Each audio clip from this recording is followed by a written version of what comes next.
पुछूं आखिर पुछूं के खाए साजो डोह केड़ो करे असांजो अवलीन इहा ई पंहिंजो मंशूर आहे लाड़काणे जे माण्हुनि जी भलाई ऐं इंशाअल्लाह मां जॾहिं तव्हां वटि बीही हे सभु तव्हां लाड़काणे जा बाशऊर अवाम बि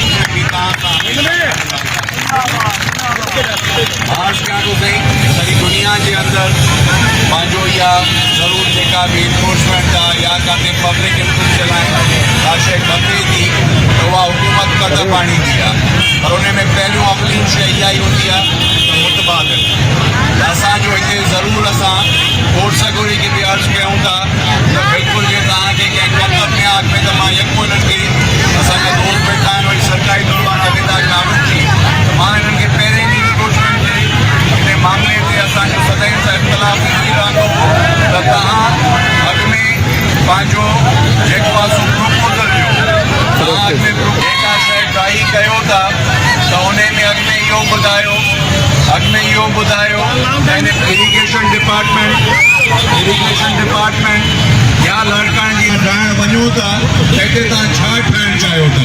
सॼे शहर जे अंदरि तव्हां इंक्रोचमेंट जे नाले ते बंदरा कई उहा सॼो जो सॼो शहर त मां तव्हांखे अर्ज़ु इहो ई कयां थो असांजी कोर्ट सगोरी खां बि घुर आहे तूं हितां जो MLA आहे तुंहिंजी हुकूमत आहे तोखे जे सिंसेरिटी आहे हिननि माण्हुनि सां कमिटमेंट आहे न मिलंदो